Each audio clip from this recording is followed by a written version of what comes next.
February 19th, 2025, 3:42 a.m., somewhere in Ukraine. The missile is armed.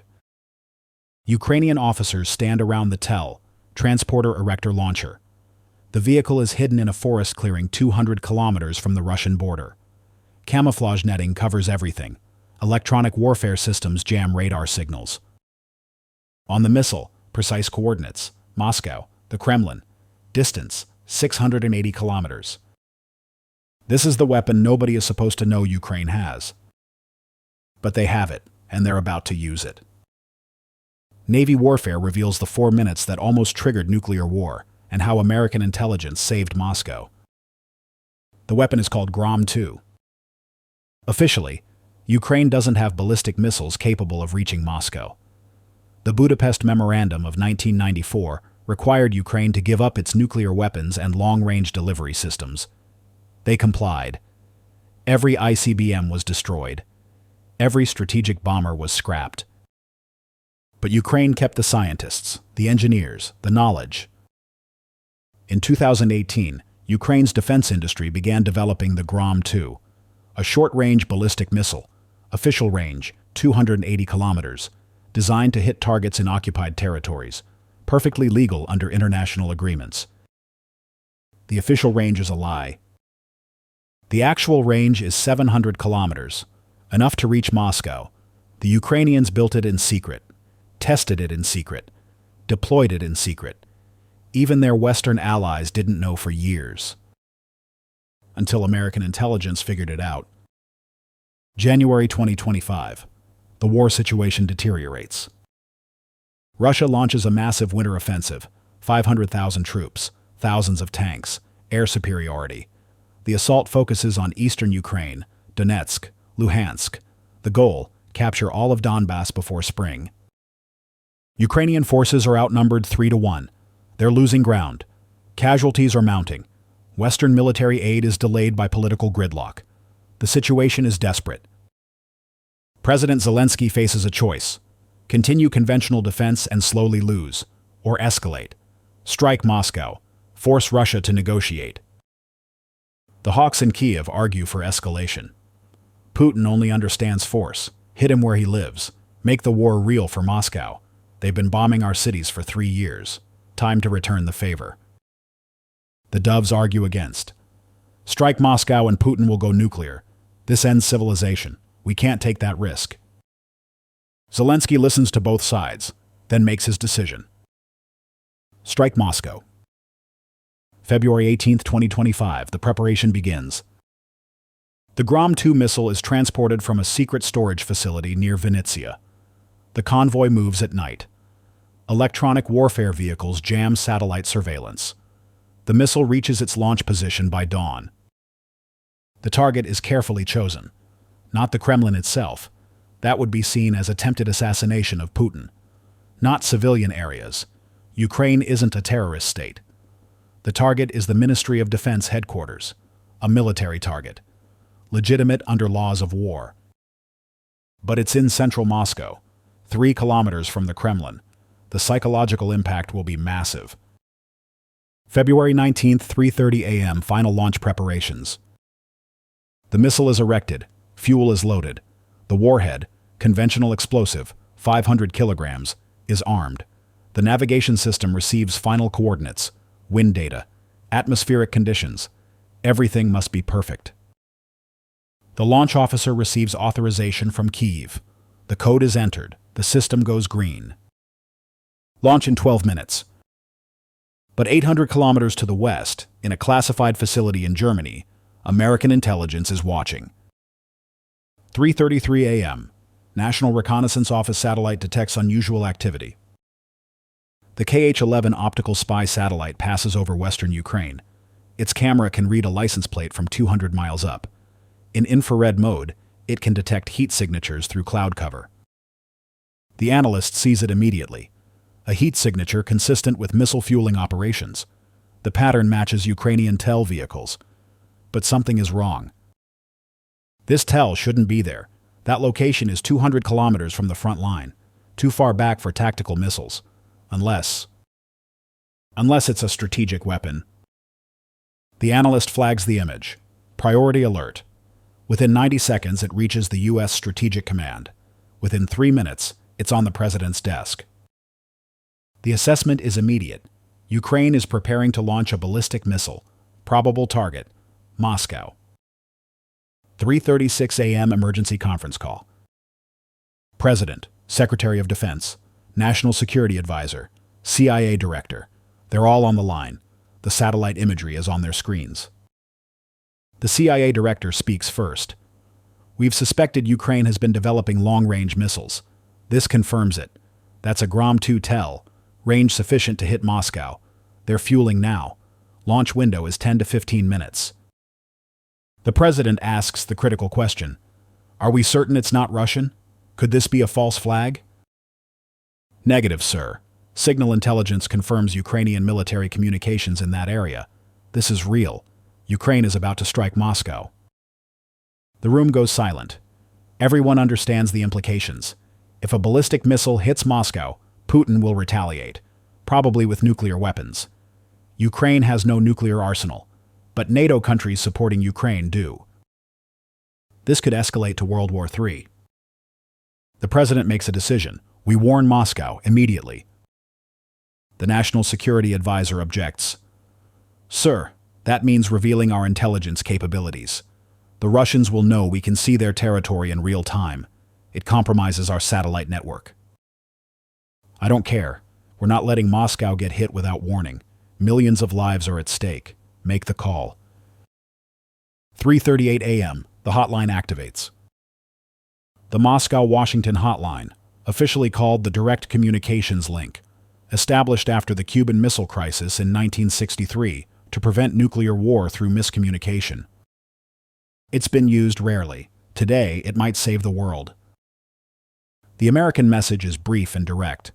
Russian Federation is advised that a ballistic missile will be launched from Ukrainian territory in approximately 8 minutes. Target appears to be Moscow. Launch location 49.7 degree on, 31.2 degree E. We are sharing this information to prevent misunderstanding and escalation. United States is not involved in this launch. The message reaches the Kremlin in seconds. Comment if you'd warn your enemy about an incoming attack to prevent nuclear war. 3:39 a.m. Moscow time, same as Kiev. Kremlin goes into crisis mode. Putin is awakened. The message from Washington is presented. His military advisors crowd into the situation room. Maps appear on screens. Air defense status. Nuclear forces readiness. Putin's first question. Is this real or American provocation? The chief of the General Staff responds. Our satellites confirm unusual activity in western Ukraine. Location matches American coordinates. We didn't detect it as missile preparation, but now that we know what to look for. Putin cuts him off. Time to impact? If launched now, 10 to 12 minutes to Moscow. We need to activate air defenses immediately.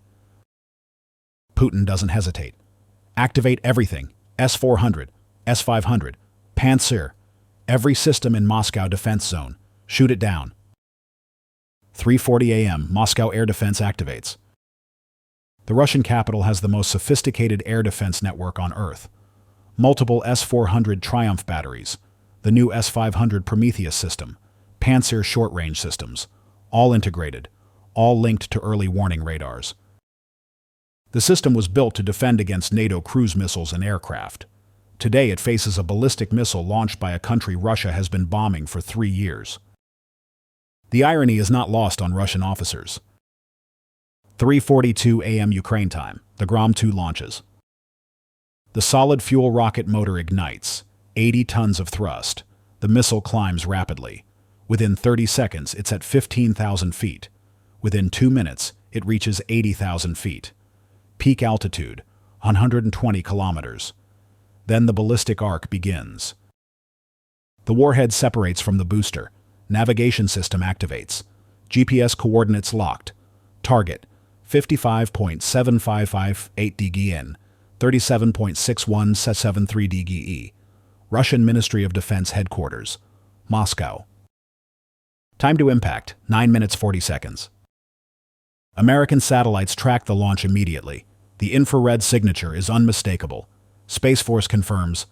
Ballistic missile launch detected. Origin, Ukraine. Trajectory, Moscow. The alert goes to everyone. NATO headquarters, European capitals. Every ally needs to know. This is the moment everyone feared. Ukrainian escalation to strategic strikes.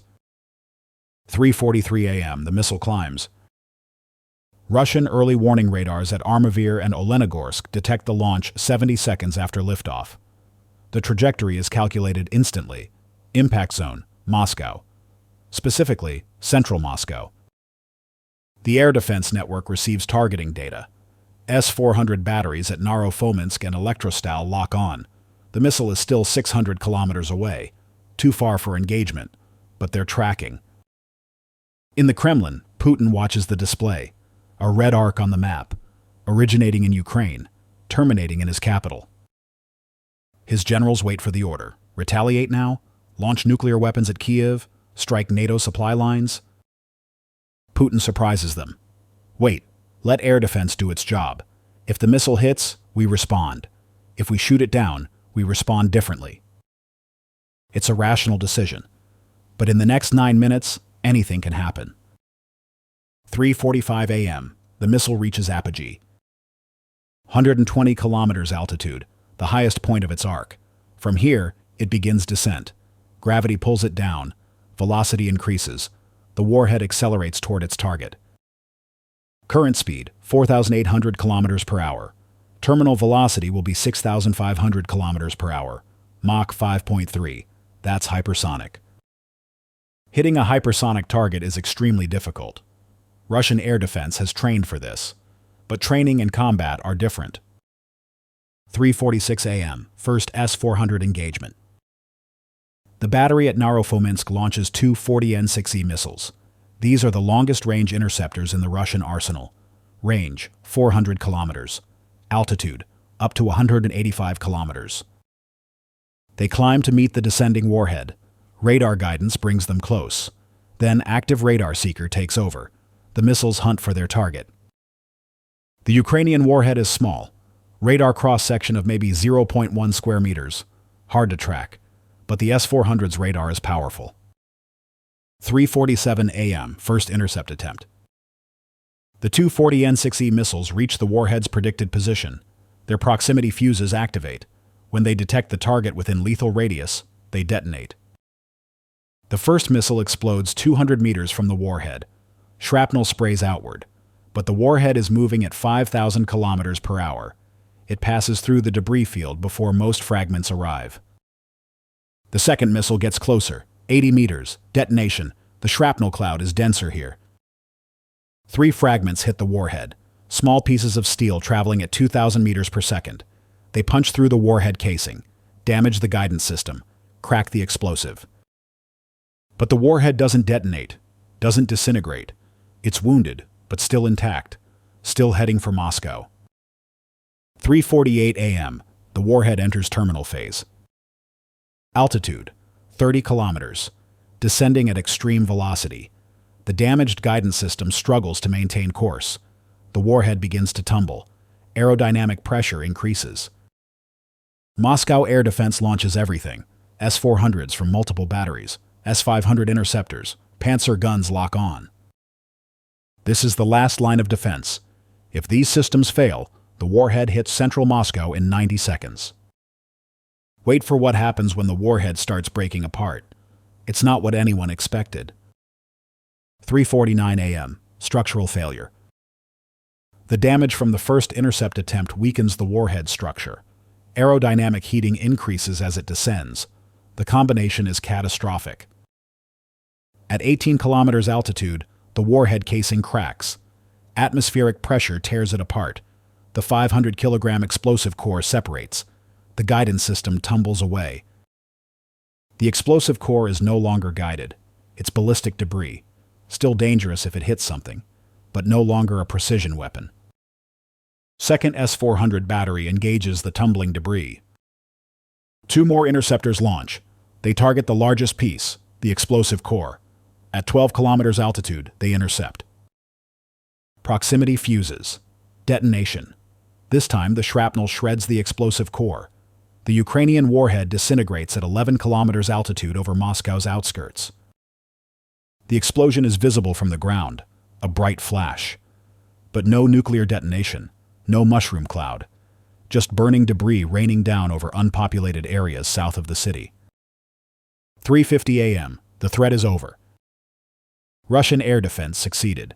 The Ukrainian ballistic missile was intercepted. Central Moscow was not hit. The Ministry of Defense headquarters stands intact. Casualties, 0. But the political impact is just beginning. Who made the right call? A. U.S. warning Russia. B. Ukraine striking Moscow. C. Neither? Drop your vote. 3:51 a.m.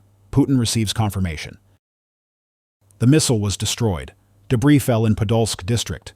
No significant damage, no casualties. Putin's face shows no emotion, but his mind is racing. Ukraine just tried to hit Moscow with a ballistic missile that nobody knew they had. This changes everything. But there's another factor. The Americans warned him 4 minutes before launch. Without that warning, Moscow air defense wouldn't have been ready. The missile might have hit. America saved Moscow. Why? Putin understands immediately. The Americans don't want nuclear war any more than he does. They saw Ukraine preparing to escalate. They prevented the worst outcome. It's a message from Washington to Moscow. We're adversaries, but we're not trying to destroy each other. Putin makes his decision. He picks up the red phone, the hotline to Washington. 3:55 a.m. Moscow, 7:55 p.m. Washington, D.C. Putin speaks to the president. The conversation lasts 3 minutes. No transcript is released, but sources indicate the key points. Putin thanks the United States for the warning, acknowledges that American intelligence prevented catastrophic escalation, proposes immediate ceasefire talks with Ukraine, mediated by United States. The president accepts, agrees to host talks in Geneva within 1 week. The deal is struck. Russia won't retaliate against Ukraine with nuclear weapons. Ukraine will halt strategic strikes. Both sides will negotiate under American supervision. The crisis is contained. But questions remain. How did Ukraine get ballistic missiles? Who authorized the strike? What happens next? 4:30 a.m. Kyiv time. President Zelensky receives a phone call. The American president is direct. You just tried to hit Moscow with a ballistic missile. We stopped nuclear retaliation by warning the Russians. You're welcome. Now we need to talk. Zelensky tries to explain. We're fighting for survival. Russia bombs our cities daily. We had to strike back. Show them we can reach Moscow. You almost started World War III. That missile could have killed thousands. Putin could have responded with tactical nukes. Millions dead, including Ukrainians. Is that what you want? Silence on the line. The president continues. Geneva, 1 week, ceasefire talks. You will attend. You will negotiate in good faith, or American support ends, completely. Every weapon system, every dollar, gone. Choose. Zelensky understands. Ukraine crossed a line. The United States pulled them back. Now there's a price to pay. We'll attend, but Russia must stop the offensive.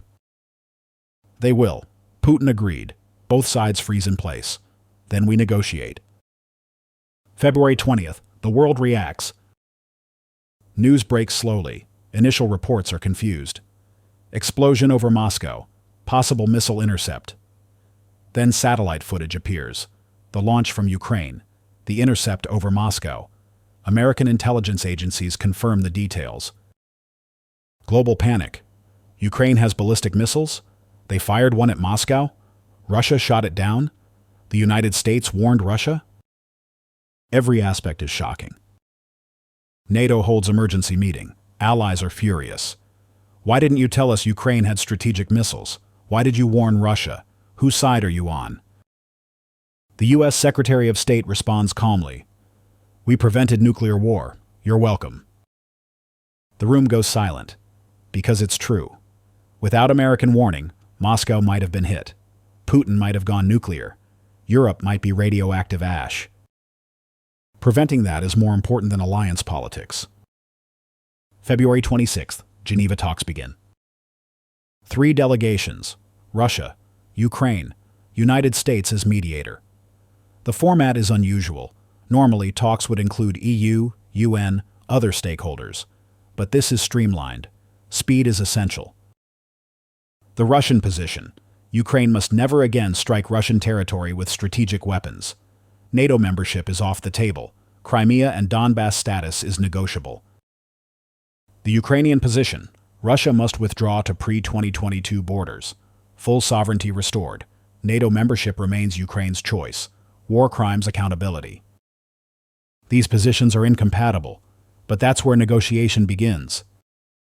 The talks continue for 3 weeks. Slow progress, many setbacks, but no resumption of fighting. The ceasefire holds. March 18th, breakthrough. Russia agrees to withdraw from most occupied territories. Except Crimea, that's deferred for future negotiation. Ukraine agrees not to join NATO for 20 years, but retains right to EU membership. It's not perfect. Neither side is happy, but it ends the war. The agreement is signed March 22nd, 3 years and 1 month after Russia's invasion began. Navy warfare has the intelligence breakdown. The Grom-2 missile program started in 2018. Ukraine spent $340 million developing it. Complete secrecy. Even Western intelligence agencies didn't detect it until 2024.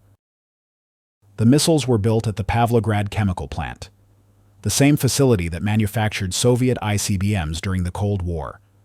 The expertise never left. Ukrainian engineers modified old designs with new technology. Total missiles built: 12. 8 remain. They're now being destroyed under the Geneva Agreement. But the knowledge remains. Ukraine could rebuild the program if needed. American intelligence detected the program through signals intercepts. Ukrainian engineers discussed technical problems on insecure channels. NSA caught the conversations, cross-referenced with satellite imagery, identified the launch sites. On February 19th, when satellites detected fueling operations, U.S. analysts knew immediately what they were seeing. The 4-minute warning was possible because of years of intelligence work. Russia's air defense succeeded, but barely. The S-400 system performed well, but the warhead was only destroyed because it structurally failed. If it had held together, it might have reached Moscow. That's concerning for Russian military planners. If Ukraine's improvised missile almost got through, what about American Tomahawks or NATO stealth aircraft? Moscow air defense needs upgrades. That's expensive. Russia's economy is struggling, but the alternative is vulnerability. Justified Ukrainian escalation or reckless risk? Comment J for justified, R for reckless. April 2025. The aftermath continues. Ukraine begins reconstruction. Russian forces withdraw under international supervision. War crimes trials begin at The Hague. Prisoners are exchanged.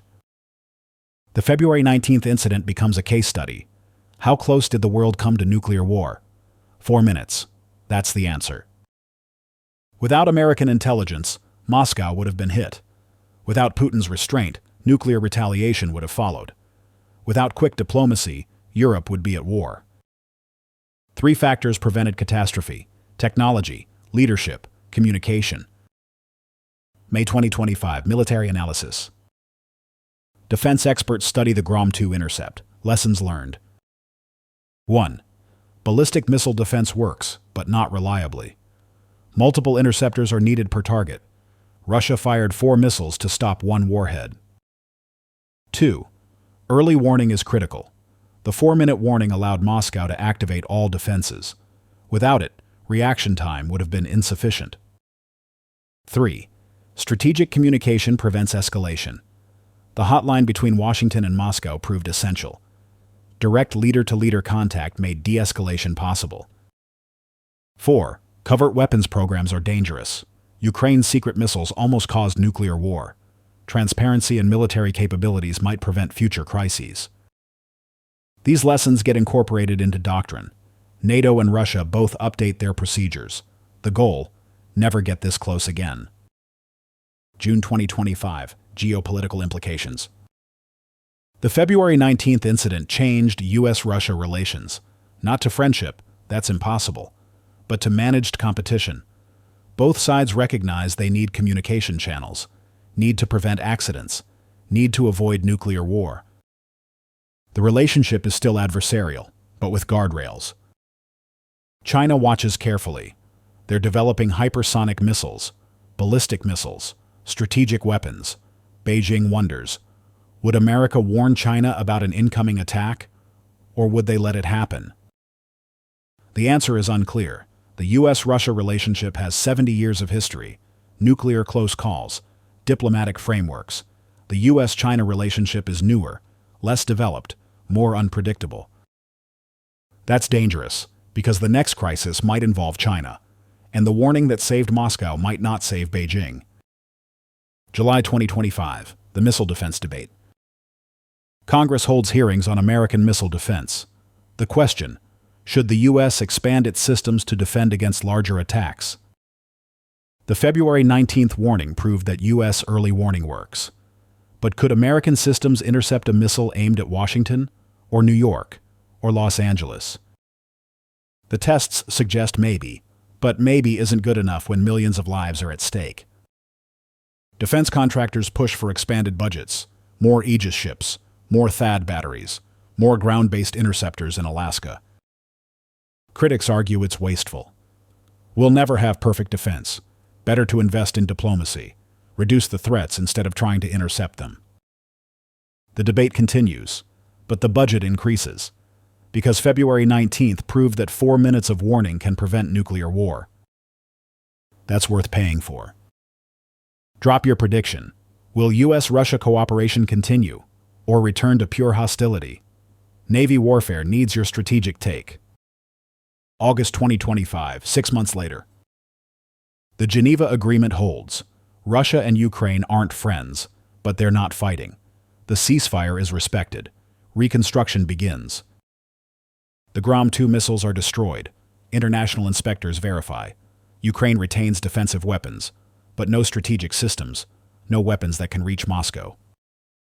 Russia reduces forces near the Ukrainian border, not completely, but enough to show good faith. The United States maintains intelligence sharing with both sides. Early warning for Russia, weapons for Ukraine, playing both sides to maintain stability. It's not peace, it's managed conflict, but it's better than war. September 2025, the February 19th legacy. The 4-minute warning becomes legendary in intelligence circles. The day American satellites and quick thinking prevented nuclear war. The day enemies cooperated to survive. Future intelligence officers will study this case. How was the launch detected? How was the decision made? How was the warning delivered? The answers become textbook material, standard procedures, what to do when you detect an imminent attack on an adversary. Warning them might seem counterintuitive, but in the nuclear age, everyone loses if war starts. Even enemies have shared interest in survival. That's the lesson of February 19th. October 2025, the human factor. The satellite analyst who first detected the fueling operation receives a classified commendation. She can't tell anyone. Her family doesn't know she helped prevent nuclear war. That's the life of intelligence professionals. Secret victories, no public recognition, just the knowledge that they made a difference. The same is true for the president who made the decision to warn Moscow, politically risky. Some Americans are angry. Why did you help Russia? But history will judge differently. The president who prevented World War III. That's the legacy. November 2025. Looking forward. The world is still dangerous. Russia and China are still threats. North Korea remains unpredictable. Iran is developing nuclear weapons. But February 19th proved something important. Even in crisis, rationality can prevail. Even enemies can cooperate when extinction is the alternative. The hotline between Washington and Moscow remains open. Used weekly now. Discussing military exercises, deconflicting in Syria, preventing accidents. It's not friendship, but it's communication. And in the nuclear age, communication prevents catastrophe. This is what Navy warfare covers. Not just battles and weapons, the intelligence operations that prevent wars, the decisions that save millions, the technology that sees threats before they arrive. February 19, 2025, 3:42 a.m. Ukraine launched a ballistic missile at Moscow. 3:46 a.m. America warned Russia. 3:50 a.m.